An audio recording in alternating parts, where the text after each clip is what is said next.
saya melihat Pak Prabowo memilih rute renovasi daripada membangun secara keseluruhan. Kenapa? Karena Pak Prabowo punya harapan untuk bisa melanjutkan yang sudah dibangun oleh presiden-presiden sebelumnya. Daripada kita memaksakan anggaran sesuai dengan porsi seperti tahun-tahun sebelumnya, selalu ditutup oleh hutang. Ternyata Pak Prabowo lebih memilih ikat pinggang. Indonesia di Asia Tenggara itu tingkat IQ kita berada di paling bawah bersamaan dengan Timor Leste. Itu kenapa fokus utama Pak Prabowo saat ini ingin memperbaiki nomor 1, gizi masyarakat harus baik. Nomor 2, sistem pendidikan. Yang ketiga, kesehatan. Approval rating yang mencapai angka 81%, pasti banyak pihak yang tidak happy. Apalagi efisiensi anggaran, raja-raja kecil di tingkat birokrasi dihabisi. Kebijakan yang dieksekusi oleh Pak Prabowo tidak akan membuat nyaman negara-negara maju karena mereka berharap Indonesia agar tetap bisa dalam tanda kutip ditipu, bisa dikendalikan. Itu kenapa Pak Prabowo selalu mengingatkan bahwa kita harus menjadi bangsa yang berani, bangsa yang tidak tunduk sama asing. Pak Prabowo tidak segan melawan koruptor. Pak Prabowo mengatakan dengan keras dalam hal itu komitmen penuh untuk melawan mereka. Apa yang dicetuskan oleh Pak Prabowo akan mencekik bagi mereka yang menyengsarakan petani. Ini bukan tanpa latar belakang. Ada 27 perusahaan yang ternyata dalam memproduksi pupuk kualitasnya itu cuma sepertiga dari kualitas asli. Pak Prabowo tidak hanya melakukan efisiensi, Pak Prabowo juga punya ide pengelolaan ulang terhadap BUMN. Minimal nanti ada 7 holding besar yang akan disatukan penanganannya dalam 2 holding dan aset under manajemennya. Jika digabungkan, nilainya hampir 10.000 triliun. Terima kasih telah berkenan singgah di channel ini ya. Jangan lupa tekan tombol subscribe dan nyalakan lonceng notifikasinya. Selamat menyimak!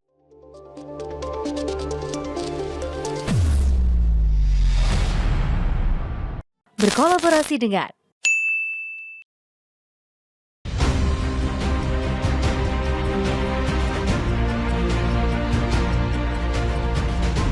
pangkat jabatan adalah pengabdian, adalah tanggung jawab, adalah suatu persembahan kita untuk rakyat, bukan untuk ambisi pribadi atau golongan.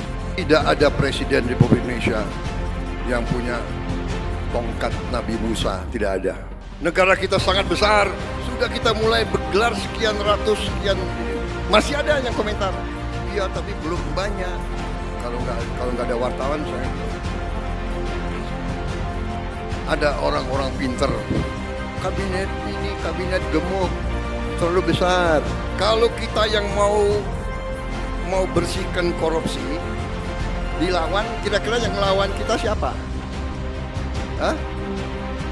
Yang lawan kita ya koruptor itu, yang maling-maling itu. Kita tidak gentar, kita tidak takut, kita akan terus membersihkan mereka itu. Harga pesawat terbang turun dan harus turun lagi kalau bisa.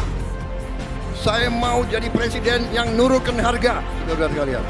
Harga yang boleh naik adalah harga gabah untuk petani. Nah, itu harus naik. Saya ingatkan pengusaha-pengusaha, ya, kau boleh untung, tapi jangan mencekek petani-petani kita. Daripada kau cekek, lebih baik saya cekek kau.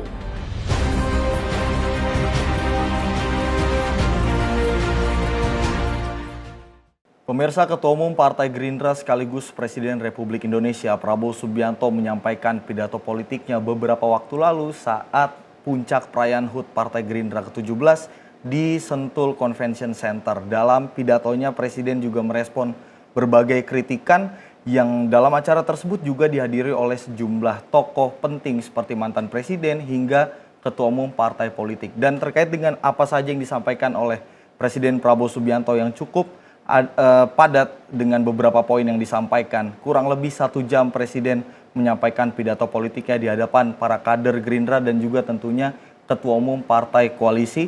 Kita akan membahasnya bersama dengan Direktur Eksekutif Skala Survei Indonesia, Bang Abdul Hakim MS. Bang Ab, kembali bertemu lagi, bagaimana kabar? Alhamdulillah sehat. Bagaimana kabar Mas Andi? Alhamdulillah baik. Bang Ab mencermati Presiden Prabowo Subianto yang menyampaikan pidato politiknya yang mungkin memang karakteristik presiden bisa terlihat dalam pidato kemarin, Bang Ab. Kalau menilainya, Bang Ab, dari pernyataan beberapa poin yang disampaikan oleh presiden pada Sabtu lalu, kalau menilai karakter politik Presiden Prabowo ini seperti apa, Bang Ab? Ya, saya melihat kemarin ketika Pak Prabowo melakukan pidato politik dalam acara peringatan hari ulang tahun Partai Gerindra yang ke-17, itu disampaikan dengan begitu panjang, kemudian tanpa teks, dan membahas berbagai macam persoalan yang selama ini mungkin ya telah terekam dalam diri Pak Prabowo. Banyak sekali tema dan topik yang coba diurai Pak Prabowo, meskipun itu kemudian disinggung singkat-singkat gitu. Akan tetapi materi, substansi yang kemudian dibahas Pak Prabowo, eh, itulah yang sepertinya saya lihat sedang melingkupi dan menjadi konsentrasi Pak Prabowo dalam mengelola Indonesia selama 3 bulan terakhir setelah diambil sumpahnya menjadi Presiden Republik Indonesia. Meskipun Pak Prabowo ketika menyampaikan pidato politiknya ketika peringatan hari ulang tahun Partai Gerindra ini tidak memakai pin kepresidenan gitu, akan tetapi poin-poin yang disampaikan Pak Prabowo itu memang banyak mengarah terhadap semua kebijakan-kebijakan yang telah dilakukan selama 3 bulan terakhir ketika selesai disumpah. Saya mencatat belasan topik yang kemudian coba diurai dan singgung Pak Prabowo dalam pidato tersebut. Ada joke, ada substansi, kemudian ada juga touch personal di antara partai-partai dan kolega Pak Prabowo di sektor politik. Namun kalau kita kemudian hanya merujuk pada substansi-substansi terkait dengan kebijakan yang dilakukan oleh Pak Prabowo selama 3 bulan terakhir memerintah ini, belasan, Mas Andi, mungkin bahkan puluhan kalau misalnya kita urai satu-satu. Saya mencatat, misalnya Pak Prabowo menyinggung terkait dengan upaya efisiensi yang coba dilakukan terhadap APBN yang nanti ditargetkan mencapai angka 750 triliun gitu. Yang ini nanti akan dilakukan secara bertahap. Tahun 2025 ini hampir 300 triliun lebih sedikit, kemudian nanti 300 triliun lagi di tahap kedua, dan sampai ke tahun ketiga ini akan dilakukan secara bertahap. Kemudian Pak Prabowo juga tidak lupa menyinggung terkait kebijakan terkini yang kemarin memang sedikit mendapatkan sorotan publik, apa itu? Efisiensi anggaran. Pak Prabowo menyatakan bahwa efisiensi anggaran ini dilakukan sebetulnya demi kebaikan kita semua. Pak Prabowo tidak memilih rute untuk kemudian melakukan hutang kembali terkait pembiayaan program yang dipandang Pak Prabowo menjadi sektor krusial untuk segera dieksekusi. Nah, kemudian Pak Prabowo juga sempat menyinggung, mencoba akan berupaya penuh untuk kemudian menurunkan harga-harga yang menjadi kebutuhan halayak ramai gitu, yang menyangkut hajat hidup orang banyak. Mulai dari nanti mencoba untuk menurunkan tiket haji itu, kemudian juga bahan pokok, coba harga-harganya ditekan sedemikian mungkin oleh Pak Prabowo. Jika itu kemudian baik untuk rakyat, akan coba selalu diupayakan. Pak Prabowo juga kemudian mencoba untuk menyinggung soal program makanan bergizi gratis. Pada bulan Juli besok, Pak Prabowo menargetkan 6 juta anak Indonesia harus sudah terdistribusi makanan bergizi gratis. Kemudian di sektor-sektor yang lain, Pak Prabowo sempat mengingatkan bahwa transisi kekuasaan yang terjadi dari Presiden Joko Widodo ke Presiden Prabowo Subianto adalah transisi tersemut, terlembut, dan terhalus yang terjadi di dunia. Ini juga sempat diingatkan oleh Pak Prabowo. Nah, kemudian ada beberapa hal-hal yang lain yang kemudian itu juga menjadi concern ketika pidato Pak Prabowo, misalnya mengucapkan terima kasih ke Pak Jokowi, kemudian akan melakukan 15 mega proyek tanpa investor asing, kemudian mencoba untuk membangun persaudaraan dengan partai-partai koalisi, Akan tetapi juga ada tercetus sedikit ide bahwa Indonesia memiliki satu kekhasan dalam proses pelaksanaan demokrasi, yaitu apa? Setelah berkompetisi, kemudian pemenangnya udah ditentukan, akan dimulai lagi proses kolaborasi. Nah, banyak betul. Itu hanya beberapa poin yang apa namanya mencoba diuraikan Pak Prabowo. Akan tetapi, pertanyaan Mas Andi tadi, apakah seperti ini dikemukakan Pak Prabowo bukan tanpa dasar dan apakah ini gaya asli Pak Prabowo? Saya melihat sebagai orang yang meneropong dari jauh, inilah Pak Prabowo yang sangat genuine. Kadang-kadang tidak apa namanya, tidak terlalu segan untuk mengeluarkan apa yang sudah dipikirkan.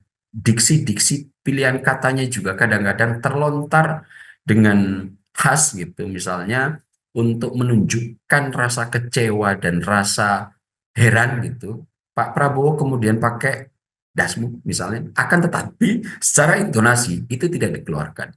Secara insinuatif ini dilakukan dan menunjukkan betapa Pak Prabowo sedikit mengalami apa istilahnya ya, kegalauan terkait proses-proses yang telah dilakukan Pak Prabowo. Akan tetapi persoalan-persoalan yang kemudian diurai untuk dikritik ke publik adalah persoalan yang tidak substansial gitu. Dan bahkan yang begini-begini ini kemudian banyak di media sosial menjadi sindiran beberapa pihak yang kemudian hanya mempersoalkan kayak apa gaya Pak Prabowo seperti ini tanpa kemudian membahas satupun substansi yang sedang diurai Pak Prabowo. Jadi memang inilah gaya Pak Prabowo, akan tetapi di balik gaya Pak Prabowo yang sangat genuine, yang sangat tidak apa namanya memiliki batas untuk mengeluarkan apa yang dipikirkan ke hadapan publik tanpa tedeng aling-aling gitu, yang membuat apa namanya pemerintahan Pak Prabowo seperti yang sekarang gitu cukup luas terhadap kolega politik, dan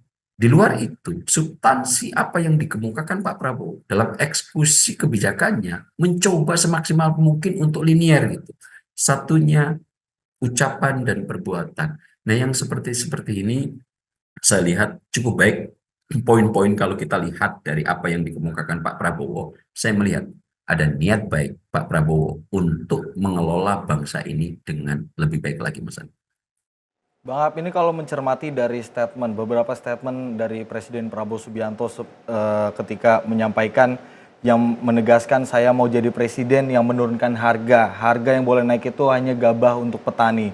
Kemudian juga Presiden juga mengingatkan, saya ingatkan pengusaha untuk jangan kau cekek petani, tapi kalau kau cekek petani saya akan cekek kau duluan. Ini sebuah pernyataan yang sangat keras Bang Ab, ketika seorang pemimpin negara menyampaikan hal itu di publik. Kalau melihat dari karakteristik Presiden Prabowo Subianto yang tadi Bang Ab sampaikan, ketika ada sebuah keresahan hal itu disampaikan, apakah tidak ada beban politik tersendiri ketika statement keras tersebut disampaikan terhadap oligarki, Bang Ab? Apa yang dicetuskan oleh Pak Prabowo dengan kalimat akan mencekek bagi mereka yang akan menyengsarakan petani, ini bukan tanpa latar belakang, Mas Andi.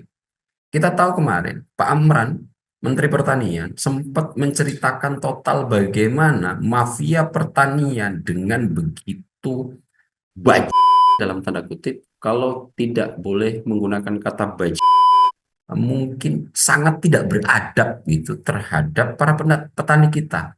Bagaimana bisa, Mas Andi ya? Ini yang kalau kita merujuk dari apa yang telah dilakukan Pak Amran. Pupuk itu kan kebutuhan dasar dari pertanian. Akan tetapi Pak Amran telah membungkak ada 27 perusahaan yang ternyata dalam memproduksi pupuk kualitasnya itu cuma sepertiga dari kualitas asli. Coba bayangkan tumbuhan dikasih pupuk dengan kualitas sepertiga dari kualitas aslinya. Apa yang terjadi dalam pertanian kita? Itu kenapa kemudian banyak panen-panen yang dihasilkan oleh para petani tidak maksimal. Lebih banget lagi, dalam tanda kutip, saya mohon maaf pakai kalimat yang agak cukup memilih diksi yang agak keras, karena Pak Prabowo juga sudah memakai kata cekek gitu ya. Yang lebih banget lagi itu, ternyata ada 3 perusahaan besar, Mas Andi, yang memproduksi pupuknya, pupuk palsu. Bayangkan itu. Petani sudah mencoba untuk merawat tanamannya agar nanti bisa menghasilkan panen yang maksimal. Akan tetapi dalam prosesnya ini kan pupuk mereka sangat tergantung dari industri yang saat ini ada. Dan coba bayangkan ada 3 perusahaan yang kemudian itu diurai oleh Menteri Pertanian, yang di mana 3 perusahaan besar ini dan menguasai hampir mungkin sepertiga sampai separuh distribusi pupuk di Indonesia, membuat pupuk palsu. Bayangkan itu. Apa yang terjadi dari tanaman-tanaman petani kita ketika kemudian mereka sudah merawat dengan sepenuh hati, kemudian tiba-tiba ada proses pupuk yang sebetulnya ini diharapkan untuk makin membuat tanamannya itu menghasilkan buah yang sangat maksimal dan nanti menghasilkan panen yang cukup leluasa.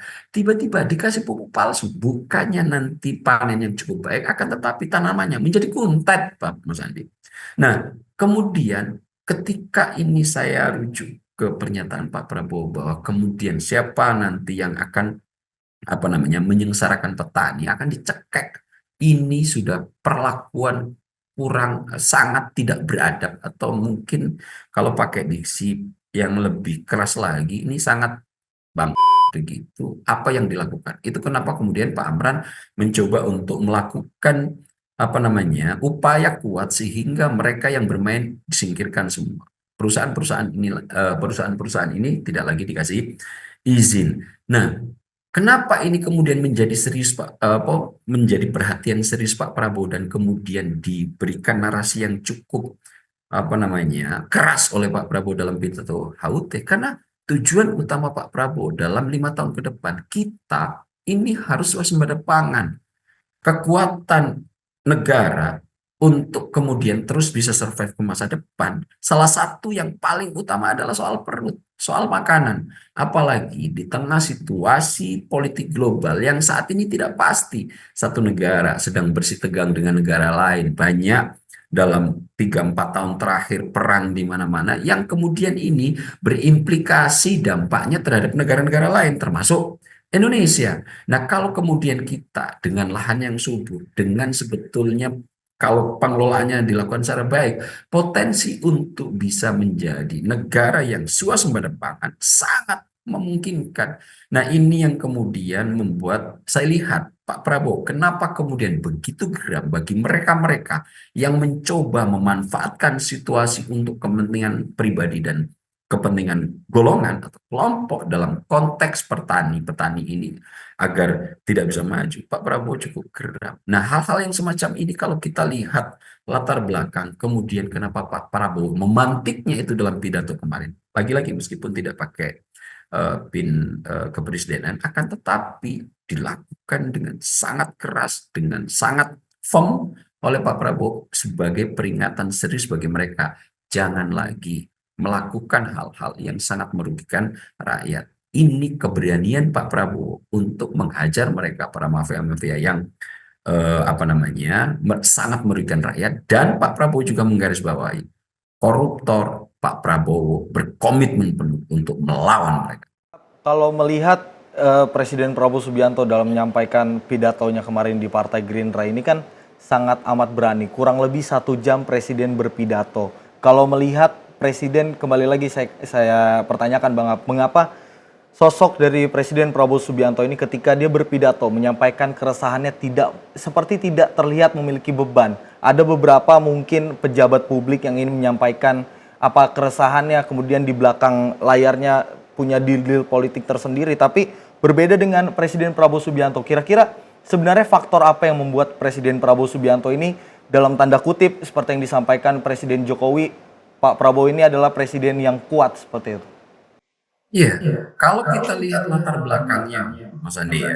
Satu, Pak Prabowo ini adalah sosok yang sebetulnya secara individu bukan dari kalangan biasa-biasa saja.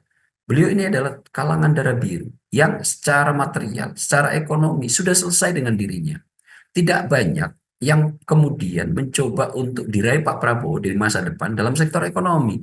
Pak Prabowo ini sudah selesai dengan dirinya untuk urusan ekonomi, urusan yang menyangkut material. Pak Prabowo sudah tidak begitu mengalami hambatan serius. Yang nomor dua, Pak Prabowo juga sebetulnya secara level ekonomi itu sudah setara dengan orang-orang yang selama ini menjadi dalang di belakang layar yang kemudian mencoba untuk memainkan bidak catur politik terhadap sosok-sosok nanti yang akan memenuhi kepentingan mereka.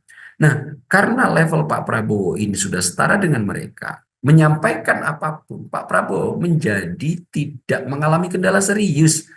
Ini agak mungkin ya cukup berbeda dengan presiden-presiden terdahulu. Level Pak Prabowo itu kalau saya lihat sudah pada kesetaraan dengan Soekarno yang sebetulnya dari level pemikiran, dari level derajat ekonomi dan lain-lainnya tidak mengalami kendala serius. Nah, selama ini orang-orang yang mencoba untuk mengambil keuntungan pribadi, keuntungan golongan, ini adalah orang-orang yang secara material mapan atau biasa kita konsepsikan sebagai kaum oligarki. Nah, Pak Prabowo kenapa kemudian tidak punya hambatan, kendala, dan perasaan segan terkait apa yang dipikirkan kemudian itu dilontarkan ke publik? Karena Pak Prabowo tidak mengalami tidak banyak mengalami kendala di sektor itu. Nomor dua, Pak Prabowo secara pemahaman intelektual, pemahaman rute pembangunan sebuah negara sudah sangat mafhum. Pak Prabowo ini daya jelajahnya sudah melihat apa yang terjadi di seluruh dunia. Dan kemudian situasi politik yang melingkupi dirinya juga makin mematangkan Pak Prabowo terkait pemahaman bagaimana semestinya, bagaimana idealnya sebuah negara harus ditata kelola. Nah, hal-hal semacam ini, mapan secara intelektual, mapan secara material, dan mapan secara jejaring, ini yang saya kemudian amati. Kenapa? Detik ini Pak Prabowo tidak banyak mengalami hambatan ketika ingin menyampaikan apa yang diinginkan Pak Prabowo terkait apa yang akan dieksekusi selama 5 tahun ke depan. Itu kenapa kemudian Pak Prabowo sangat firm, misalnya Mas Andi, contoh kasus, melakukan efisiensi anggaran. Pak Prabowo tidak begitu cukup tertekan dengan adanya narasi-narasi bahwa ini nanti akan mengganggu pertumbuhan ekonomi, mengganggu dinamika pembangunan yang akan dilakukan Indonesia selama 5 tahun ke depan. Pak Prabowo tidak begitu terkendala dengan narasi-narasi ini. Kenapa? Saya karena melihat Pak Prabowo sudah sangat memahami rute yang akan dibangun begitu. Ibarat kita bangun rumah, Mas Andi. Konsekuensi pertama, bangun rumah itu ada dua pilihan, membangun secara menyeluruh ataukah membangun secara parsial. Menyeluruh berarti membangun dari nol. Kalau melakukan secara parsial namanya renovasi. Nah, saya melihat Pak Prabowo ini mencoba melakukan renovasi di rute-rute pembangunan yang telah dilakukan oleh pemerintah-pemerintah sebelumnya. Renovasi itu dilakukan di sektor apa? Hutang, Mas Andi. Hutang itu ya Mas Andi ya, yang saat ini membuat Pak Prabowo agak cukup terkendala dalam melakukan semua programnya. Alih-alih akan menambah utang, Pak Prabowo lebih memilih untuk melakukan efisiensi anggaran. Ini dua pilihan yang tidak sederhana dan tidak mudah, Mas Andi. Akan tetapi Pak Prabowo sepertinya misalnya dalam sektor kebijakan utang, Pak Prabowo lebih memilih untuk efisiensi. Meskipun implikasi pertamanya Mas Andi adalah keberantakan. Oke, Bang Ab, menarik terkait membahas bagaimana efisiensi anggaran yang dilakukan oleh Presiden Prabowo Subianto di kabinetnya. Ada statement yang disampaikan Bang Ab soal keberantakan. Maksud dari keberantakan ini apa, Bang Ab? Iya, maksud saya keberantakan itu adalah keberantakan itu menjadi konsekuensi paling pertama ketika kita ingin merubah rumah kita dari bentuknya yang sudah mapan menjadi bentuk baru. Jadi kalau kita ingin melakukan sesuatu perubahan terhadap rumah kita, baik itu pembangunan secara menyeluruh ataupun hanya melakukan renovasi, maka implikasi pertama adalah keberantakan. Keberantakan ini saya definisikan dalam situasi yang tidak nyaman. Kenapa? Karena kita akan melakukan upaya pembentukan rupa baru terhadap rumah kita gitu. Nah, saya lihat ini yang kemudian dilakukan Pak Prabowo. Jika rumah kita sudah mapan, kita ingin ubah menjadi rumah yang bentuk dan visualnya baru, maka satu-satu cara adalah biasanya kita hancurkan di beberapa sektor gitu. Nah, ketika menghancurkan beberapa sektor, maka debu di mana-mana, kemudian tembok berserakan, alat-alat untuk perbaikannya seperti kren dan lain-lainnya juga berserakan. Nah, itu yang saya definisikan sebagai keberantakan. Nah, saya melihat Pak Prabowo memilih rute renovasi daripada membangun secara keseluruhan. Kenapa? Karena Pak Prabowo punya harapan untuk bisa melanjutkan apa-apa yang sudah dibangun oleh presiden-presiden sebelumnya. Tidak hanya Pak Jokowi, tapi presiden-presiden sebelumnya. Jika itu kemudian memberikan manfaat yang cukup baik bagi masyarakat, Pak Prabowo akan berkomitmen untuk melanjutkan itu. Nah, keberantakan ini saya lihat sebagai konsekuensi awal seperti yang kemudian dilakukan dalam sektor kebijakan hutang, Mas Andi. Pak Prabowo alih-alih untuk membiayai semua program yang dicanangkan dalam kampanye dari sektor hutang, akan tetapi ternyata Pak Prabowo lebih memilih ikat pinggang, di mana kita dalam pengelolaan negara ini ternyata budgetnya tidak memadai. Cukup mudah dan sederhana jika kemudian ini nanti kita tutup dengan hutang sebagaimana yang telah dilakukan oleh pemerintah-pemerintah terdahulu. Tapi ini kenapa tidak dipilih oleh Pak Prabowo? Hutang, Mas Andi, rasio kita sudah mendekati ambang batas. Jika kita lakukan lagi, maka ini akan sangat menjadikan Indonesia dalam posisi yang sangat terancam untuk masuk jurang. Nomor dua, hutang jika itu kemudian ditumpuk secara terus-menerus, tentu ini lambat laun akan membuat negara kita kropos dan selalu didikte oleh pemberi hutang. Kita semua sudah paham, Mas Andi, jika kita punya hutang sama seseorang, kita tidak akan pernah bisa tengadah muka, busung dada untuk berdiri tegap menyampaikan sikap terhadap orang yang telah memberi hutang kepada kita. Nah, itu saya lihat yang saat ini dicoba oleh Pak Prabowo untuk melakukan efisiensi anggaran. Kenapa? Anggaran kita ini sudah tidak memadai. Oleh karena itu, pilihan terbaik yang saya lihat dari Pak Prabowo, efisiensi. Dan efisiensi ini kemudian dimasukkan untuk program-program yang menurut saya, Mas Andi, ya, sangat luar biasa baik. Jika saya telaah secara lebih jauh, kenapa kemudian misalnya Pak Prabowo terus-terusan menyuarakan untuk memberi makan kepada seluruh rakyat Indonesia dengan kandungan gizi yang baik. Yang kedua kemudian Pak Prabowo ingin mencoba setelah memberi makan yang baik, pendidikan harus memadai. Ini saya melihat Pak Prabowo sepertinya tahu persis bagaimana cara rute membangun sumber daya manusia yang unggul. Mas Andi, saya sempat mendeteksi atau mencari tahu terkait dengan bagaimana tingkat intelijen quotient atau yang biasa kita kenal IQ ini, Indonesia diperbandingkan oleh negara-negara yang lain. Meskipun pendekatan IQ ini tidak menjadi satu-satunya variabel agar sebuah negara nanti bisa melesat maju dengan pesat, akan tetapi ini juga menjadi salah satu indikator utama apakah nanti sebuah negara bisa survive, bisa resilient, atau bisa punya daya tahan untuk menjadi sebuah bangsa yang sekarang kita berada di penggang untuk menjadi negara maju. Dalam laporan World Population Review, Mas Andi, tahun 2023, ternyata tingkat IQ kita itu, Mas Andi, berada di rata-rata masyarakat Indonesia. Angkanya 78,4. Apa artinya? Mas Andi, angka IQ 70 sampai 84 ini adalah kategori IQ yang sebetulnya dalam borderline untuk intelektual rendah, di mana secara mandiri dia tetap bisa survive, akan tetapi dengan tingkat IQ 70 sampai 84 itu akan mengalami kesulitan secara kognisi untuk melakukan analisis, untuk menghadapi situasi-situasi yang kompleks dalam kerangka mencari jalan pemecahan atau solusi. Nah, sekarang IQ kita, Mas Andi, ada di angka 78,4. Bayangkan, Mas Andi, dengan tingkat rata-rata IQ yang seperti ini, maka kemudian apa yang kemudian cukup bisa diharapkan untuk menjadikan Indonesia sebagai negara yang solutif gitu. Nah, saya melihat Pak Prabowo melihat keresahan ini. Bahkan lebih lebih miris lagi kalau saya melihat laporan World Population Review tahun 2023 itu, Mas Andi.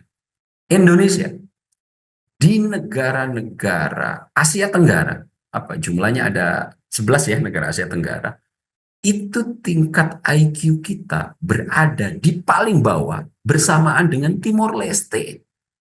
Berapa? 78,4. Bayangkan, di negara-negara Asia Tenggara aja, tingkat kognisi untuk penyerapan akademik dan beberapa proses penyelesaian persoalan-persoalan yang kompleks, kita masih setara dengan Timor Leste, mayoritas, jika merujuk pada laporan World Population Review. Siapa negara-negara Asia Tenggara ini yang sekarang sudah memadai betul dalam konteks IQ? Singapura. Kalau Singapura ini paling tinggi tingkat IQ-nya, ada di angka 105. Kemudian ada Kamboja. Coba bayang, Kamboja sudah bisa melejit untuk tingkat IQ-nya di 99,7. Kemudian Myanmar 91, Vietnam 89, Thailand 89. Semuanya, Filipina, Malaysia 87, bahkan Laos masih 80 ke atas. Indonesia dan Timor Leste tertinggal di 78,4. Dari sektor ini saya sangat bisa memahami, Mas Andi. Kenapa kemudian Pak Prabowo sangat terobsesi untuk kemudian memberikan asupan gizi terbaik dalam rangka mengangkat kemampuan kognisi masyarakat Indonesia yang saat ini di antara negara Asia Tenggara kita paling rendah bersama Timor Leste. Nah, bagaimana cara terbaik untuk melakukan kemampuan peningkatan terhadap kognisi pengetahuan yang ada di otak kita dalam kaitan ini adalah IQ, memberikan asupan gizi terbaik ketika dia masih dalam kandungan, ketika masih anak-anak, sampai nanti ketika tumbuh dewasa. Nah, saya melihat Pak Prabowo paham betul rute ini dengan kondisi situasi masyarakat Indonesia yang mayoritas masih memiliki kemampuan kognisi borderline, batas terendah intelektual yang agak cukup rumit menyelesaikan masalah yang kompleks. Pak Prabowo kemudian terdorong total untuk melakukan ini. Nah, satu itu kenapa kemudian Pak Prabowo makanan bergizi gratis dari dulu Revolusi Putih 2012, 2009 sudah berulang-ulang dikemukakan oleh Pak Prabowo, karena Pak Prabowo ingin betul dan terobsesi betul bahwa bangsa ini yang besar ini SDA-nya kaya itu dikelola dengan mapan, dan itu hanya mungkin jika kemudian kemampuan kognisi mayoritas masyarakatnya bisa memadai. Nomor dua, kemudian Pak Prabowo concern betul terhadap kemampuan peningkatan pendidikan. Ini kemudian kemarin dikait-kaitkan banyak pihak, Mas Andi, ya, bahwa efisiensi ini nanti ternyata akan berdampak pada uang kuliah yang akan dipotong. Maka nanti mahasiswa akan mengalami lonjakan uang kuliah. Ternyata itu tidak dilakukan Pak Prabowo. Kita rujuk aja kemarin, Menkyu Bu Sri Mulyani, kemudian Wakil Ketua DPR Profesor Sufmi Dasko Ahmad sudah melakukan press conference terkait efisiensi anggaran pada tanggal 14 Februari kemarin, Mas Andi. Di mana pada saat itu Menkyu Bu Sri Mulyani mengatakan bahwa efisiensi yang akan dilakukan satu, tidak akan berdampak pada pemecatan terhadap honorer ataupun pegawai yang sudah diterima. Kenapa? Karena ini juga menyangkut efisiensi ini bukan kemudian memangkas untuk tidak dibelanjakan kembali, tapi ada refocusing, pemfokusan ulang terhadap budget-budget yang selama ini dipakai untuk luar dinas, dipakai untuk ATK, dipakai untuk yang lain-lain, tetap dibelanjakan. Untuk apa? Untuk makan bergizi gratis, untuk memberikan pendidikan. Nah, di sektor pendidikan ternyata KIP itu juga tetap dipertahankan untuk disalurkan kepada kampus-kampus. Profesor Sufmi Dasko Ahmad, Bang Dasko juga mengatakan bahwa anggaran untuk KIP yang sebesar 14,6 triliun tetap disalurkan kepada lebih dari 1 juta mahasiswa. Nah, kenapa ini kemudian dilakukan? Karena saya melihat harus ada sinergitas antara memperbaiki sektor IQ dan proses untuk pemahaman dan pemantapan proses pendidikan kognisi, yaitu apa? Jalur pendidikan. Itu kenapa saya melihat fokus utama Pak Prabowo saat ini ingin memperbaiki dua hal ini.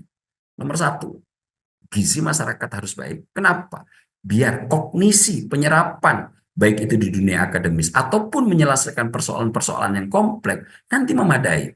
Nah, setelah IQ-nya mapan, maka ini harus dilatih melalui sektor pendidikan. Itu kenapa kemudian jika ada narasi-narasi yang mencoba untuk mengurai bahwa ini nanti efisiensi akan berdampak buruk bagi dunia pendidikan, saya lihat kebijakan-kebijakan yang saat ini dieksekusi tidak mengarah ke sana.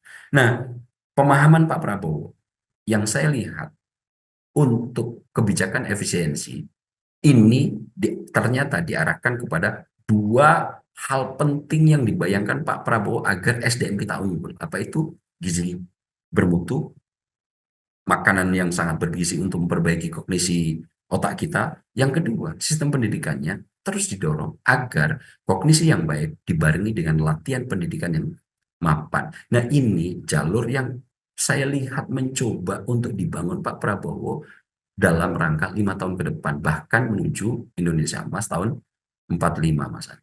Dan bagi saya ini adalah indikasi yang sangat baik, pemahaman dari sosok pemimpin sekaliber presiden yang telah memiliki daya jelajah dan pemahaman cukup mumpuni bagaimana rute pembangunan dilakukan ke depan oleh sebuah negara, Mas. Bang Ab, ini kan kalau dari pelaksanaan artinya untuk membangun rute SDM-nya juga disoroti oleh Presiden, kemudian juga pendidikannya tidak ditinggalkan. Yang masih simpang siur di publik adalah bagaimana MBG menjadi program prioritas, sedangkan pendidikan dan juga dan lain-lainnya seperti itu ini hanya menjadi faktor pendukung seperti. Dan ini kalau dari implementasi yang disampaikan Bang Ab dan kita juga mundur ke belakang ada beberapa kejadian, nampaknya juga pendidikan dan juga sektor kesehatan juga ini sebenarnya walaupun tidak masuk program prioritas tapi ini masih tetap dijalankan seperti. Tapi yang menjadi pertanyaan adalah Bang Ab, mengapa kritikan ini masih terus datang? Mulai dari program MBG, dari mulai awal munculnya masih sebuah ide dan gagasan sudah menuai banyak kritikan, kemudian dari pelaksanaan juga menuai kritikan, dan juga apalagi ketika dijabarkan bahwa MBG menjadi program prioritas sedangkan kesehatan dan pendidikan ini masuk dalam prioritas pendukung. Kira-kira mengapa kritikan ini selalu bertubi-tubi, Bang Ab? Kalau melihat secara keseluruhan misalnya, sebetulnya Pak Prabowo kan tidak terlalu gusar dengan semua kritik yang hadir. Bahkan Pak Prabowo dalam acara HUT itu mengatakan sendiri, dalam demokrasi, kritik adalah sesuatu hal yang sangat baik dan harus terus dilakukan sebagai bagian untuk melakukan perbaikan. Hanya Pak Prabowo menggarisbawahi, ketika mau melakukan kritik, jangan didasari oleh dendam. Kenapa? Implikasi kritiknya nanti Asbun tidak pernah menihilkan kritik sebagai variabel yang kemudian kepada soal MBG. Kenapa ini harus dipertamakan? Ini hanya soal prioritas rute yang akan dibangun. Ini tidak kemudian menjadikan program-program yang sebagai hal-hal yang diabaikan. Ketika MBG, sebagaimana yang saya jelaskan, karena ini persoalan klasik yang menurut saya Pak Prabowo ingin menuntaskannya, ingin menyelesaikannya, di mana tingkat kognisi kita rendah, tingkat pendidikan kita, ini harus kita ubah ini. Kognisinya harus kita naikkan, dibarengi dengan sektor pendidikan. Nah, jangan pernah lupa, anggaran untuk kesehatan, cek kesehatan gratis, juga tidak sedikit. Ini hanya persoalan rute yang akan dibangun oleh Pak Prabowo. Nah, mengingat saat ini anggaran yang kita punya cukup terbatas, maka Pak Prabowo harus memiliki kalkulasi berlebih mana yang harus didahulukan sebagai program yang akan dieksekusi, mana kemudian ini yang sementara untuk ditunda dulu, yang sebetulnya tidak diabaikan. Pak Prabowo 3 hal dalam membangun SDM Indonesia cukup menjadi variabel utama. 1, gizi gratis untuk meningkatkan kemampuan kognisi kita yang mayoritas kita 78,4. Nomor 2, sistem pendidikan Yang dimana itu dengan berbagai macam kritik, katanya ini akan lebih menurunkan kualitas pendidikan kita. Yang ketiga, kesehatan. Ini kenapa kemudian Februari ini kesehatan gratis, cek kesehatan gratis akan mulai dieksekusi Pak Prabowo. Kenapa? Karena tiga hal ini menjadi soko guru, menjadi backbone utama ketika kita akan bicara menciptakan individu-individu yang unggul atau SDM yang mumpuni. Nah, saya melihat tiga hal ini menjadi prioritas di tahun pertama Pak Prabowo dalam anggaran-anggarannya pun dalam sektor eksekusi kebijakannya. Nah, untuk sektor-sektor yang lain, untuk sementara, minggir dulu. Apa itu? Penggunaan alat tulis kantor, 44 triliun. Nih, saya pakai dulu. Untuk yang biasanya rapat di hotel-hotel, untuk sementara, kita keep dulu. Kenapa? Kemampuan peningkatan kognisi jauh lebih penting daripada untuk rapat-rapat yang saat ini kadang-kadang untuk kepentingan terhadap rakyat banyak tidak sangat berkorelasi secara langsung gitu, Mas. Nah, kalau soal kritik, Pak Prabowo sebetulnya cukup leluasa menerima itu. Kalau kita baca dari pidato yang kemarin dikemukakan, kritiklah. Hanya Pak Prabowo memberi garis bawah, jangan didasari oleh dendam. Karena kalau didasari oleh dendam, yang ada hanya asbun. Mencoba kritiknya, menyesatkan masyarakat kita yang secara kognisi kemampuannya 78,4 dan ini adalah perilaku yang sangat. Bang Ab, menarik membahas terkait bagaimana kritikan yang selalu datang bertubi-tubi. Apalagi kalau kita melihat mulai dari program MBG, kemudian dari sektor pendidikan, dan juga berbagai sektor kebijakan yang dinilai sebagai kebijakan ekonomi kerakyatan. Ini selalu mendapatkan kritikan, Bang Ab. Dan juga tadi disampaikan berkali-kali oleh Presiden Prabowo Subianto dalam pidatonya, ada pihak-pihak yang tidak suka dengan program-program yang akan dijalankan, khususnya yang menyasar ekonomi kelas menengah ke bawah. Ini kira-kira siapa yang dimaksud, Bang Ab? Iya, Mas. Beberapa pekan yang lalu, kalau tidak salah, kita sudah pernah memproyeksi bahwa akan segera ada gerakan besar yang mencoba untuk meresistensi apapun yang dilakukan oleh Pak Prabowo. Dan hanya beberapa pekan kita sempat memproyeksi itu, gejalanya saat ini sudah mulai mengemuka, Mas Andi. Kita ambil contoh,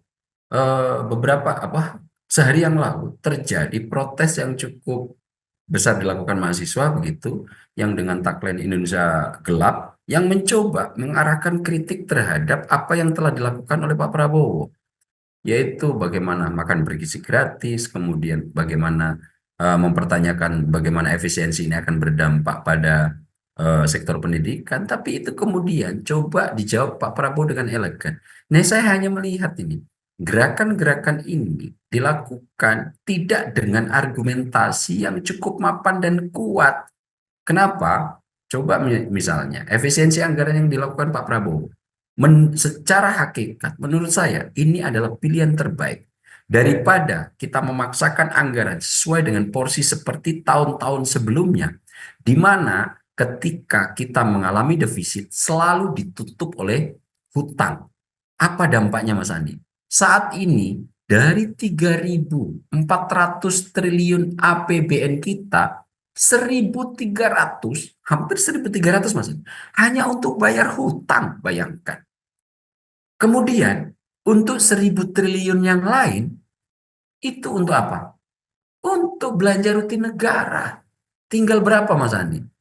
Tinggal 1.000 triliun. Dari angka ini, makanan bergizi gratis aja butuh minimal 400 triliun. Belum lagi yang lain-lain. Apa yang bisa dilakukan oleh Pak Prabowo dalam kondisi APBN yang semacam ini? Itu kenapa kemudian Pak Prabowo mencoba untuk tidak mengambil rute pemerintahan terdahulu apa? Ketika defisit, nanti menutupnya lagi dengan hutang. Saat ini aja kita hampir kolab gara-gara bayar hutang dan bunga, Mas Adi. Dan saya melihat di sektor ini, Pak Prabowo sudah cukup elegan dalam konteks pemilihan. Apakah defisit anggaran yang akan kita alami menutupnya dengan hutang ataukah dengan efisiensi? Ternyata Pak Prabowo lebih memilih sektor efisiensi sebagai rute yang diambil untuk pemenuhan semua program negara. Dan apakah efisiensi ini kemudian uangnya tidak digunakan? Tidak. Hanya untuk refocusing. yang awalnya dengan anggaran ini tidak banyak berarti untuk masyarakat tengah bawah dan keseluruhan masyarakat yang ada di Indonesia, misalnya dalam konteks untuk menaikkan tingkat kognisi kita dengan makan bergizi gratis dan pendidikan, ternyata hanya dipindah alihkan dalam sektor-sektor yang dipandang Pak Prabowo sebagai variabel terpenting untuk segera dieksekusi. Nah, saat ini fokus utama kritik hanya mengarah pada proses efisiensi ini akan mengganggu pertumbuhan ekonomi yang akan datang. Hotel-hotel akan nanti terpengaruh dan lain-lain. Nah, ini yang saya sebut sebagai konsekuensi keberantakan pertama ketika ada renovasi sebuah rumah, Mas Andi. Bahwa saat ini, karena ini sedang refocusing, karena proses makanan bergizi gratis ini sedang mencari template, tentu ada sesuatu yang akan membuat tidak nyaman beberapa pihak. Tapi Pak Prabowo kemudian berkomitmen, kalau kita baca dari pidatonya, dia Pak Prabowo tidak segan dicap apapun, dikasih prediksi apapun untuk kebijakan-kebijakan yang dianggap sangat memadai dan sangat penting untuk masyarakat ini, dan berani untuk melawan siapapun yang akan mencoba untuk dalam tanda kutip melakukan gangguan terhadap proses apa yang diangankan Pak Prabowo sebagai duta terbaik. Nah, apa yang kita proyeksikan dengan fokus Pak Prabowo yang ada tengah bawah, approval rating yang mencapai angka 81% dan tingkat kepercayaan masyarakat ada di angka 90%, pasti banyak pihak yang tidak happy. Apalagi efisiensi anggaran, raja-raja kecil di tingkat birokrasi dihabisin itu sama Pak Prabowo. Nah, ini yang disebut sebagai raja kecil, birokrat-birokrat, pemain-pemain anggaran ini yang kemudian secara berulang-ulang yang disebut Pak Prabowo sebagai raja kecil yang mencoba menghalangi langkah efisiensi. Inilah sebetulnya orang-orang yang dituju oleh Pak Prabowo. Anggaran diefisienkan ini adalah biar anggaran kita tidak hanya dinikmati oleh mereka-mereka yang ada di birokrat dan tengah atas. Sudah saatnya digeser untuk menjadi tengah bawah. Nah, kemudian apa yang sudah kita proyeksi, Mas Andi, beberapa pekan yang lalu, gejalanya sekarang, orang-orang yang tidak happy dengan approval rating Pak Prabowo yang sampai 81%, kemudian tingkat kepercayaan telah hampir menyentuh 90% lebih, kemudian juga kebijakan-kebijakan Pak Prabowo yang lebih banyak berada di sisi tengah bawah, dan fokus utama Pak Prabowo yang mencoba untuk memperbaiki kognisi otak masyarakat mayoritas bangsa Indonesia. Banyak yang nggak happy. Itu kenapa Pak Prabowo selalu mengatakan kebijakan yang dieksekusi oleh Pak Prabowo ini tidak akan membuat nyaman negara-negara maju. Karena mereka berharap Indonesia yang memiliki sumber daya alam cukup luar biasa ini dikelola oleh mereka-mereka dengan tingkat kognisi yang tidak memadai. Kenapa? Agar tetap bisa dalam tanda kutip ditipu, bisa dikendalikan, tidak banyak bereaksi. Nah, Pak Prabowo saya lihat punya upaya berjuang di sektor ini. Itu kenapa Pak Prabowo selalu mengingatkan bahwa kita harus menjadi bangsa yang berani, bangsa yang tidak tunduk sama asing, bangsa yang kemudian ketika kita anggap sesuatu ini baik bagi kita, meskipun asing mengatakan itu tidak baik, lanjutkan. Dan itu juga dilakukan Pak Prabowo di sektor domestik. Nah, saya melihat kritik-kritik yang kemudian dilontarkan ke Pak Prabowo terkait kebijakan-kebijakan ini dalam HUT Pak Prabowo itu kemudian ditanggapi dengan serius. Pak Prabowo tidak segan melawan koruptor. Karena yang nggak senang apa? Ketika Pak Prabowo memberantas korupsi, ya koruptor sendiri. Itu kalimat Pak Prabowo. Sehingga Pak Prabowo mengatakan dengan keras dalam HUT itu, tidak takut, maka Pak Prabowo akan menghadapinya. Pak Prabowo tidak takut dicap dan dikasih predikat apapun, tapi kalau kebijakan-kebijakannya ini terkait masyarakat bawah, Pak Prabowo akan menghadapinya. Nah, sektor-sektor yang kayak begini ini, saya melihat kritik-kritik yang dilakukan dengan argumentasi-argumentasi, misalnya Gerakan Indonesia Gelap, ini hanya upaya sebagai sedikit geliat untuk meresistensi Pak Prabowo yang sekarang sudah sangat memilih rute untuk kebijakannya tengah bawah gitu. Makanya Indonesia, kebijakan yang saat ini dilakukan Pak Prabowo yang telah mendapatkan rating bagus, kemudian juga apresiasi bagus, ini mencoba untuk dialih pindahkan kepada sektor bahwa Pak Prabowo buruk. Nah, inilah yang kadang-kadang saya melihat kepentingan politik di sektor-sektor untuk menghadapi suksesi atau pergantian kekuasaan kadang-kadang dilakukan dengan cara apa namanya yang tidak jujur dan manipulatif gitu. Nah, ini harus kita lihat secara lebih luas bahwa apakah kritik yang dilakukan oleh mahasiswa ini otentik, kritik-kritik yang dilakukan oleh berbagai pihak otentik, ataukah ini hanya dilatar belakangi oleh, seperti kata Pak Prabowo, dendam, ataukah hanya dilatari untuk mencoba meresistensi approval rating yang baik karena ini akan sangat menjadi ancaman bagi mereka di 2029.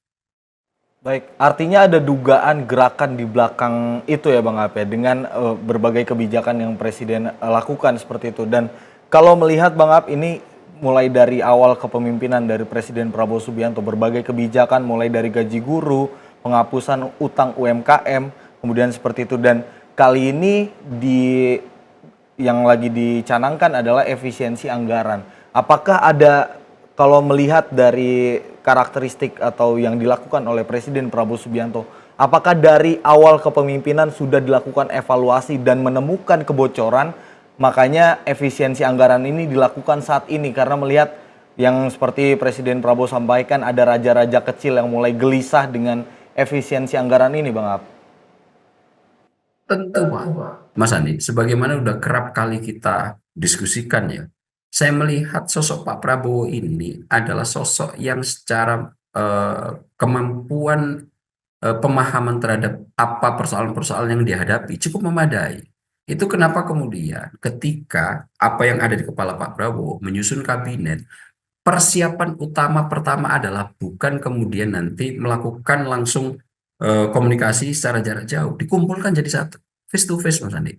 Agar apa? Pemahaman Pak Prabowo ini terkomunikasikan dengan memadai dan dapat apa namanya dimaknai dengan cukup sempurna. Dan ketika pemaknaan dan interpretasi pembantunya ini ternyata melenceng dari harapan Pak Prabowo tidak cukup sungkan untuk segera mengoreksi itu secara tegas.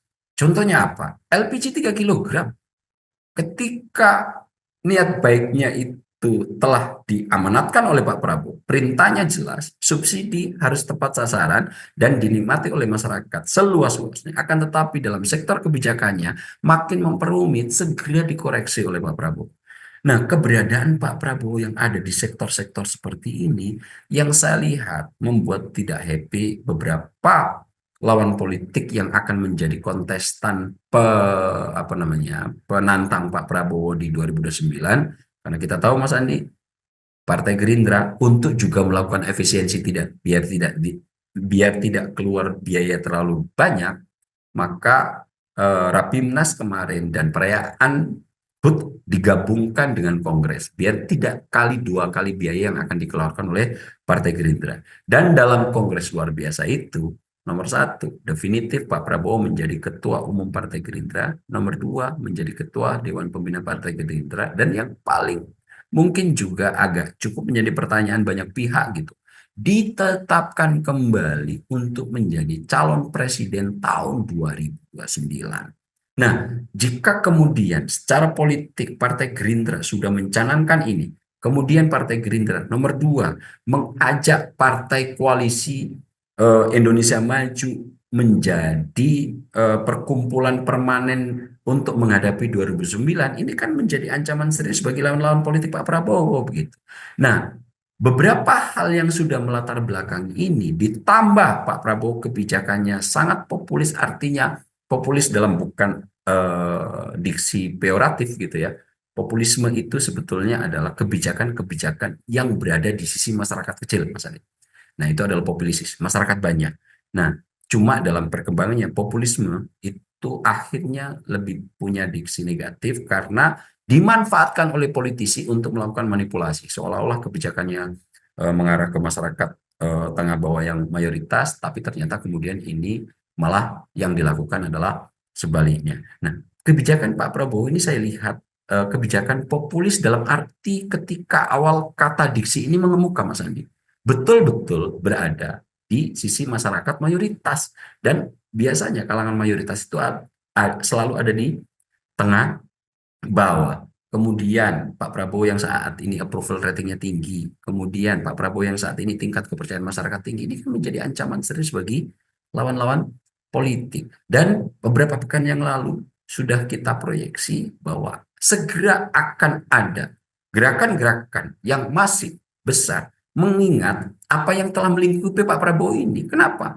Oligarki nggak happy, birokrat yang menjadi raja kecil yang biasanya saat ini menjadi mafia anggaran nggak happy, lawan-lawan politik nggak happy. Tentu resources yang dipunya oleh minimal tiga pihak ini akan dikeluarkan untuk melakukan resistensi terhadap Pak Prabowo. Akan tetapi jika kemudian Pak Prabowo masih berada pada sisi yang seperti sekarang sampai 5 tahun ke depan, saya sangat meyakini bahwa mayoritas masyarakat yang 81% ini sepertinya akan terus bersama Pak Prabowo. Biarkan mereka, kalau dalam konteks teori psikologi itu, noisy minority apa? Biarkan mereka menjadi kelompok kecil yang selalu berisik. Akan tetapi secara lebih luas, Pak Prabowo tetap selalu berada bersama masyarakat. Baik, Bang Ab, kalau melihat dari efisiensi anggaran, ini kalau tadi Bang Ab bilang oligarki nggak happy, kemudian dari birokrat yang raja-raja kecil ini juga nggak akan happy dengan efisiensi yang ada. Kalau melihat dari kebijakan, saya ambil contoh aja Bang Ab, Kementerian PU dari 111 triliun, kini anggarannya mendapatkan efisiensi dan menjadi 50,48. Kemudian juga ada mau dibentuknya Danantara dan beberapa program lainnya seperti itu. Ini sebenarnya harmonisasi apa yang ingin dibentuk oleh Presiden, Bang Ab? Kita beberapa tahun terakhir cukup mercusuar untuk membangun infrastruktur, Mas Andi. Celakanya, pembangunan infrastruktur ini tidak didanai oleh investasi asing, akan didanai oleh hutang, Mas Andi. Ini yang kemudian membuat Pak Prabowo saat ini ketika memegang sumpah menjadi presiden ini agak cukup terkendala. Itu kenapa refocusing dilakukan. Dana terbesar yang mengalami efisiensi 73% di atas 70% kalau nggak salah, itu adalah pekerjaan umum, Mas Andi. Kita tahu bahwa tiap tahun untuk memperbaiki jalan kita, untuk memperbaiki nasional, dan untuk membangun pelabuhan, bandara dan lain-lain yang kemarin cukup masif dilakukan, mayoritas itu didanai oleh hutang, Mas Andi. Kita harus cukup fair di sektor ini. Dan jika kemudian ini kita lakukan dalam sektor ini, apa yang terjadi 3-4 tahun yang ada dalam penyusunan APBN kita? Kolaps kita, Mas Andi. Nah, saya melihat Pak Prabowo lebih memilih rute yang cukup ideal. Apa? Efisiensi. Apakah itu enak? Ya enggak. Puasa, Mas Andi. Kalau dalam bahasa orang Jawa, tirakat. Kalau kita dalam terlingkupi situasi negatif, maka jangan kemudian kita berbangga diri, malah sok-sokan yang kemudian rute sok-sokannya dipenuhi dengan jalur hutang. Bukan itu ternyata yang dipilih oleh Pak Prabowo. Tapi Pak Prabowo lebih memilih, ayo kita tirakat, ayo kita efisiensi, ayo kita ikat pinggang, perketat. Jangan sampai nanti kita harus menambalnya seluruh kekurangan-kekurangan kita untuk memenuhi program yang cukup baik bagi masyarakat, meningkatkan kognisi tadi, ditutupi dengan hutang kembali. Nah, kalau kita lihat seperti ini kan menjadi persoalan serius. Nah, apa yang dipilih oleh Pak Prabowo efisiensi, menurut hemat saya, kalau saya memikirkan untuk ketika situasi negatif sedang melingkupi saya termasuk orang yang tidak memilih rute hutang sebagai solusi untuk menyelesaikan persoalan misalnya. Tapi adalah memilih rute ikat pinggang sebagai solusi situasi negatif yang sedang melingkupi, kecuali untuk kebutuhan mendesak seperti makan, kemudian tempat tinggal, kemudian beberapa hal yang memang tanpa itu kita tidak bisa melanjutkan kehidupan. Akan tetapi jika kemudian hanya soal keinginan yang itu tidak menjadi prioritas, kemudian kita menutup dengan hutang, ini akan memperberat kehidupan kita di masa depan. Yang kedua, Pak Prabowo tidak hanya melakukan efisiensi. Pak Prabowo juga punya ide besar, Mas Andi. Apa itu? Pengelolaan ulang terhadap BUMN. Apa? Transformasi ulang terhadap BUMN. BUMN kita itu, Mas Andi, setelah undang-undangnya disahkan beberapa hari yang lalu, sebetulnya ini diilhami oleh ide Pak Prabowo ketika melihat pengelolaan BUMN di negara-negara lain cukup memadai bagi mereka yang menggunakan pendekatan non-liberalisme. Gitu.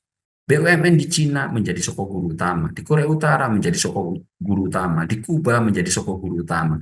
Dan sepertinya kita juga ingin menjadikan Indonesia seperti itu.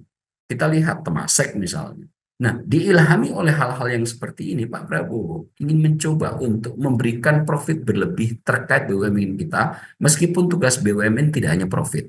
Akan tetapi, di badan usaha yang memang itu menghasilkan profit, Pak Prabowo ingin menyatukannya dalam satu holding. Dan informasi yang saya dapat, Mas Andi, minimal nanti ada 7 holding besar yang akan disatukan penanganannya dalam 2 holding operasional dan holding investasi. 2 holding ini, Mas Andi, aset under manajemennya, apa itu? AUM-nya itu, jika digabungkan, nilainya berapa, Mas Andi? Hampir 10.000 triliun. Coba bayangkan, Mas Andi, jika holding ini nanti dengan mengelola budget hampir 10.000 triliun, kemudian bisa dikelola dengan cukup memadai, dengan ahli-ahli investasi yang cukup memadai, ini akan menjadi backbone kuat untuk melakukan pembangunan. Pak Prabowo juga sudah mengatakan itu. Dividen BUMN kita 300 triliun. 100 triliunnya dikembalikan 200. Kita pakai dulu untuk kegiatan-kegiatan yang nanti secara kognisi bisa melakukan perbaikan terhadap individu dan SDM Indonesia gitu. Nah, coba bayangkan nanti kalau 10.000 triliun ini dikelola oleh mereka-mereka yang profesional, diawasi oleh sosok-sosok seperti Pak Prabowo yang sepertinya sudah tidak punya ambisi lagi untuk memperkaya diri sendiri. Sudah kalau saya melihat itu badannya dihibahkan hanya untuk mengabdi kepada negara, bahkan mereka-mereka yang akan menghalanginya untuk menjadikan Indonesia sebagai negara yang maju, Pak Prabowo tidak sungkan-sungkan untuk menggigit, mencekek gitu mereka gitu. Nah, ini adalah rute terbaik yang saya lihat dari apa yang telah dilakukan Pak Prabowo, minimal dari yang kita rujuk 3 bulan terakhir misalnya. Kalau kemudian BUMN kita yang sekarang akan mengelola budget hampir 10.000 triliun, ditata dengan baik, dikelola dengan baik, tentu ini akan cukup menjadi backbone memadai bagi pembangunan ke depan. Jadi di sektor domestik kebijakan Pak Prabowo saya lihat cukup memahami apa yang dibutuhkan untuk bisa segera melentingkan kita menjadi negara maju. Bagaimana cara pendanaannya? Tidak dikelola dari utang, tapi kemudian mencoba untuk mengelola ulang BUMN sebagai backbone utama dan melakukan efisiensi. Nah, 3 hal ini karena ini baru di rute pertama, sebagaimana kita membangun rumah, Mas Andi, baik itu membangun secara keseluruhan maupun renovasi, akan ada implikasi keberantakan, akan ada situasi tidak nyaman, dan yang lebih parah lagi, akan ada sosok-sosok individu yang pasti tidak suka dengan apa yang telah dicapai oleh Pak Prabowo, dan kita mengharapkan aja semua yang mencoba diupayakan oleh pihak-pihak ini bisa bisa disikapi dengan elegan oleh Pak Prabowo, sehingga nanti rute yang sudah mulai ditapaki menurut saya pribadi sudah cukup baik secara falsafah apa yang telah dilakukan Pak Prabowo, ini bisa diteruskan sampai 5 tahun ke depan. Oke, baik Bang Ab, menggigit, mencekik, kemudian galak ke atas, lembut ke bawah. Ini yang ingin disampaikan oleh Presiden Prabowo Subianto melihat karakteristiknya seperti itu ya. Bang Ab, makasih banyak sudah mau berbincang. Kita harapkan di awal kepemimpinan Presiden Prabowo Subianto dengan berbagai kebijakan yang pro rakyat, ini tentunya dapat memfilter orang-orang sekitarnya yang sebenarnya yang diharapkan oleh Pak Presiden adalah kalau tidak ingin bersama bekerja untuk rakyat, ya udah minggir aja gitu ya. Minimal tidak mengganggu. Betul. Bang Ab, terima kasih banyak sekali lagi. Semoga berjumpa di lain waktu dengan berbagai isu lainnya. Terima kasih Bang Ab. Terima kasih sudah menonton video ini sampai akhir ya. Agar tidak tertinggal video-video kami selanjutnya, yuk jangan lupa tekan tombol subscribe dan nyalakan lonceng notifikasinya. Dan untuk berdiskusi, silahkan tuliskan pendapatmu di kolom komentar ya.